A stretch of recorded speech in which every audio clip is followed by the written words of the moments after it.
네, 이항영의 월가이드 시간 미국 증시의 분위기를 생생하게 전해드립니다. MTN 이항영 전문위원님과 함께 오늘도 이야기 나눠보겠습니다. 위원님 안녕하세요. 네, 안녕하세요.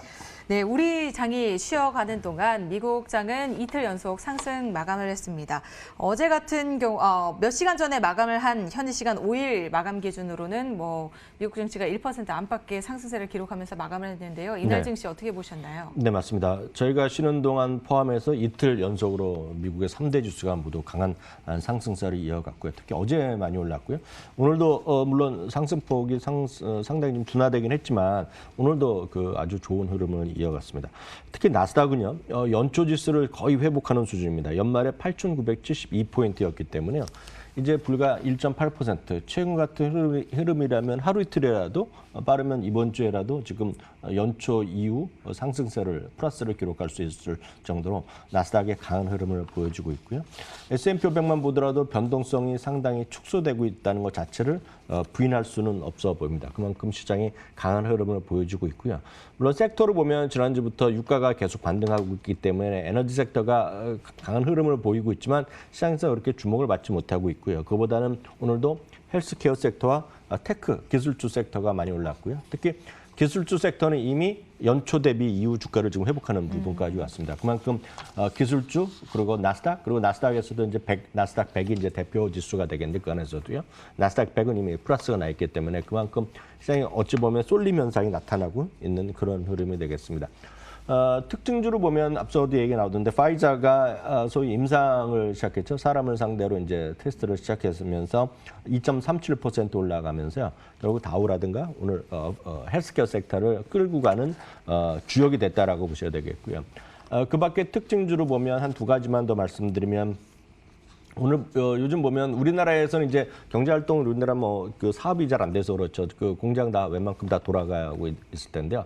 미국에서는 하여튼 우리나라는 밥을 먹지만 미국은 어떤 고기가 없으면 해결이 안 되는데요.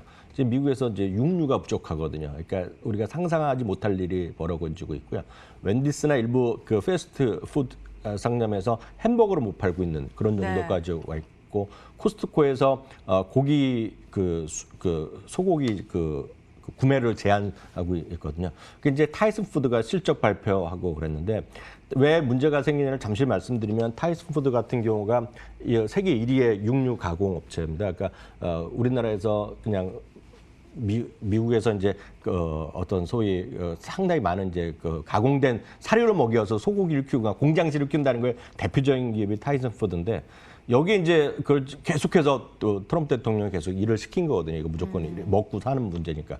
근데 지금 아이오와 같은 경우에선 전 직원은 58%가 코로나 양성이고, 그러니까 지역별로 코로나 양성자 워낙 많은 겁니다. 그러니까 공장을 못 돌리는 거죠. 그러니까 고기가 부족하다 보니까 오늘 잠시 화면에 왔던데 비욘드 미트 같은 것들이 오늘 주가 좀 올라가는 모습을 보여줬고요.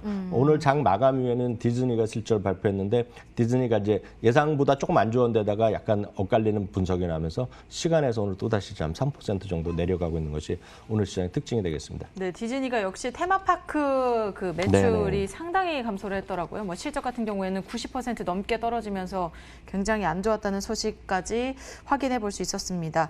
또 이외에도 빅5 주식들의 시장 주도가 여전히 또 반면에 지속을 하고 있는데요. 네, 맞습니다. 빅5 하면 여러분들 많이들 아시는 것들이 있죠. 아마존이라든가요. 그리고 애플, 그리고 구글 이런 것들이 포함되어 있는데요. 여전히 빅5, 빅테크 주식들이 지금 시장에서의 중심을 잡고 있고 이어가고 있습니다. 하나씩 보면 마이크로소프트가 오늘도 어제도 이어서요. 오늘도 올라가면서 마이크로소프트도 이거 연초 주가뿐만 아니라 지금 사상최고가에 근접해 있는 부분까지 올라 있고요. 마이크로소프트는 실적을 발표하면서 자기네가 지금 코로나랑 전혀 상관없이 잘 되고 있다는 얘기했거든요. 바로 그런 부분이 지금 시장을 이틀 연속 끌고 가는 힘이 되겠고요. 애플도 마찬가지죠. 4월 말부터 지금 수요가 급속히 회복되고 있다 보면서 물론 $300에 다시 바짝 붙어 있습니다.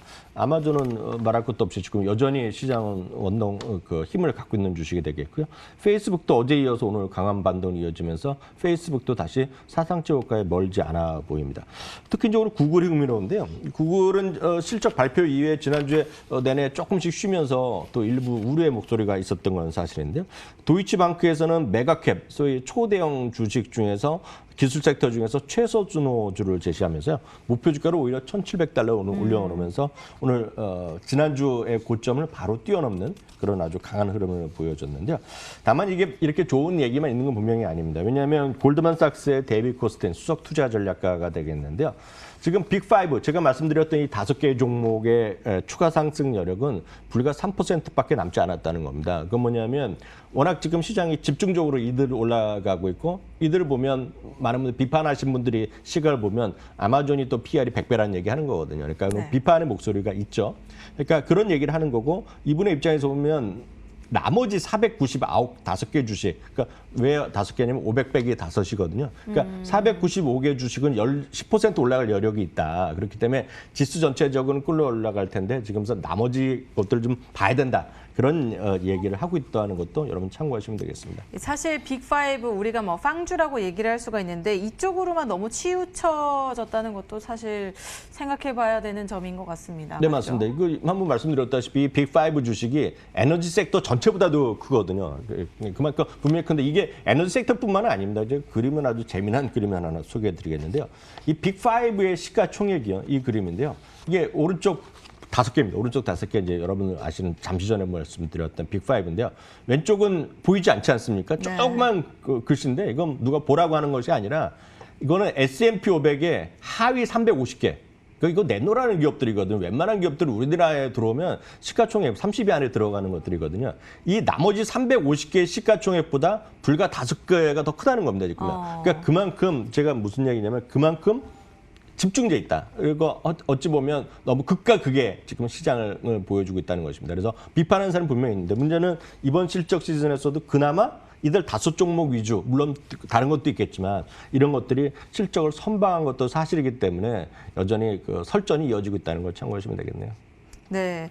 그리고 또 우리가 코로나19의 여파에서 비껴가지 못했다 한다면 이 항공산업을 말할 수 있겠는데요. 항공산업이 굉장히 어려워지고 있고 제가 외신에서도 잠깐 살펴봤었는데 여행과 관광산업이 회복하기 힘들 것이다. 뭐 계속해서 말씀을 해주셨다시피 이런 이야기들이 나오고 있습니다. 어떻게 될까요? 맞습니다. 그 항공주는 이제 이슈가 있었죠. 특히 이제 지난 주말에 그 아무도 예상하지 못했던 것인데 오렌 버핏이 나는 항공주 다 팔았다 얘기했잖아요. 그러다 그렇죠. 보니 이제 오늘이 아니라 어저께 새벽에 주가가 뭐 6%에서 웬만한 거 10%까지 주주들이 다 떨어졌거든요. 그러니까 이제 오늘 이제 반등을 시도할 수 있죠. 네, 워낙 많이 떨어졌으니까요. 그런데 오늘 반등 시도하다가 다시 주저하는 것들이 대부분입니다. 그래서 델타항공 같은 경우가 오늘 또 반등 시도했지만 또 결국 3.8%가 또 떨어지는 모습 보여줬고요. 이거를 그래서 이게 항공주를 워낙 장기적으로 보면 살아나지 않겠느냐는 기대하시는 분들은 ETF 하나 사시면 되거든요. 그래서 ETF도 이름도 쉽습니다. Z에 S를 붙여갖고 Z인데요. 이게 미국 항공주 ETF입니다. 이게 가격도 저렴하거든요. 이게 13달러, 14달러, 그러니까 15,000원, 16,000원인데 이걸 또 하시는 분이 계실 텐데 뭐 이걸 사야 된다는 사람도 있습니다. 미국에요.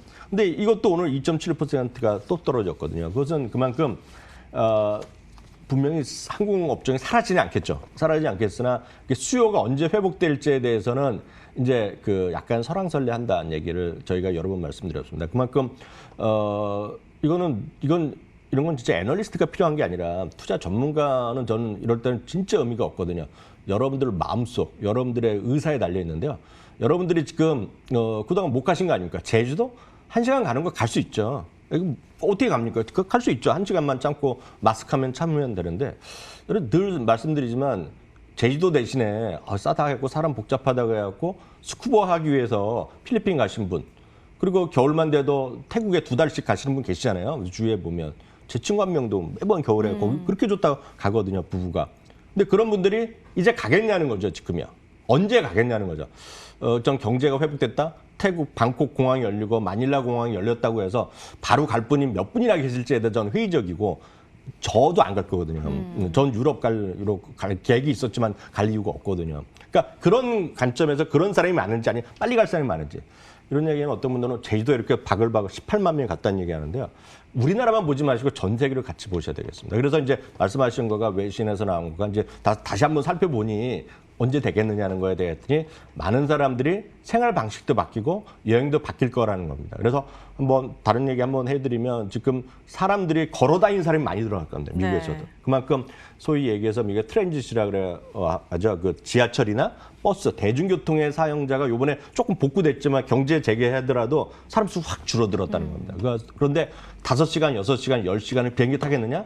그렇게 대한 약간 회의적 시각이 있다라는 것도 좀 참고하시면 좋겠고 이건 답이 없는 거죠. 그래서 네. 여러분들 그런 거 한번 참고해 주시면 되겠고요. 그리고 국내 투자자들의 초미의 관심사죠. 테슬라가 영국 내에서도 굉장히 인기를 얻고 있다는 소식이 들려왔는데 모델 3가 뭐 테슬라를 굉장히 끌어올리고 있는 것 같아요. 네. 그거 맞죠. 그 지난 3월 달에 대한민국에서도 수입차 등록 1위를 지금 테슬라 모델 3가 했고요. 뭐 영국에서도 했고 미국에서도 아마 4월 달 수치가 나오면 상당히 판매 대수가 늘어났을 거라고 전 짐작을 하고 있는데 이거 뭐 통계가 금방 나오니까요. 네. 확인되면 될 것 같고요. 그래서일까요? 테슬라 CEO가 이 트위터에 그때 네. 올렸지 않습니까? 우리 회사는 고평가됐다. 네. 약간은 자신감이 있는 모습을 조금 진정시키려는 그런 행동이 아니었나. 한번 말씀드렸지만 일론 머스크는 정말 기이한 인물인 것만은 틀림없거든요. 그래서 오늘 잠깐 소식 말씀드리면 일론 머스크가 이제 아기 낳은 거 보셨어요? 네. 아기가 맞습니다. 뭐 지금 사는 분과는 첫 번째 아기고 아마 5번째 아기인데요. 그 예고했다시피 지금 여러분들 검수 조금만 해보시면 일론 머스크가 진짜 자기 집을 내놨습니다. 그러니까 2개를 내놨고는 하나는 이제 16,000 스퀘어핏이니까 우리나라 같은 500평 될까요? 그럼 엄청 저택이죠. 그거 내놓고 또 한 채를 또 내놔 2채를 내놨습니다. 물론 값은 엄청나죠. 300만 불, 뭐 50만 불 이런 거니까 비싼 그 3천만 불짜리 큰 집은 3천만 불에 내놨고, 그러니까 진짜 이런 행동을 하는 사람이거든요. 그럼에도 불구하고 테슬라 주가는 어저께 급반등했고요. 오늘 이제 소강 상태를 보였는데요. 이제 테슬라는 이제 사실 논란이 여전히 많은 건데요. 그동안 이제 모건 스탠리 하면 테슬라에 대해서 가장 호평하던 회사입니다. 그래서 이 사람이 누구냐면 아담 조나스라고 하는 사람인데요. 테슬라를 좀 팬심으로 주식을 갖고 있는 분들은 이 사람을 다 압니다. 그리고 매번 이 사람한테 항의라는 숫자가 이건 전 세계에 몰려 있습니다. 이 사람 욕하고 이러는 사람이에요. 이 사람 욕먹는 사람이거든요. 근데 이게 왜 그러냐면 작년 초에요. 작년 초에 제가 기사로 오늘 하나 캡처해서 보여드리겠는데요. 물론 최악의 경우를 가정했지만 작년 3월에 최악의 경우 $10까지 갈 수 있다고 얘기했던 게 바로 이 사람입니다. 아니 이게 지금 몇백 달러에서 $10가 가능한 얘기인가요? 당시에는 한 $200 정도 네, 했었죠. 네, 그래서 네. 최악의 경우입니다. 그래서 물론 노멀 케이스는 한 200 몇십 달러 얘기하고 최악은 $10 얘기했던 바로 그 사람인데 물론 그다음에 조금씩 의견은 위아래를 바뀌었는데요. 어저께요. 이제 제가 이걸 보고 제가 눈을 씻고 다시 한번 봤습니다. 풀 센터스를 제가 다 읽어봤는데요. 목표 주가를요. 440에서 $680를 올렸습니다. 오. $680면 테슬라를 좋아하시는 분은 아시겠지만 상당히 높은 수준에 왔습니다. 물론 네. $1,000 얘기한 친구도 있었지만 $680면 모건 스탠리나 이런 데 얘기하는 거 흔치 않은데요. $680 얘기했고요. 그 다음 말이 더 기가 막힙니다. 모건 스탠리의 이 사람이 한 얘기입니다. 다른 사람도 아니고 이분이 한 얘기가 테슬라가요. 세상에서 가장 수익성이 뛰어나고 성장이 가장 빠른 자동차를 자리를 차지할 수 있다. 그 누구냐면 그동안은 뭐였냐면 페라리였습니다. 페라리를 누르고 얘네가 이길 수 있다. 세계 최고의 수익성 있는 기업이 될 수 있다라고 아주 극찬까지 했거든요, 지금. 그러면서 시각이 완전히 돌변했다고 보시면 될 것 같습니다. 그러면서 어저께 주가는 크게 올랐다라고 이해하시면 되겠네요. 네, 저희 테슬라까지 함께 살펴봤습니다. 지금까지 MTN 이항용 전문위원님과 함께 미국 증시의 흐름과 여러 특징주들 살펴봤습니다. 오늘 말씀 고맙습니다.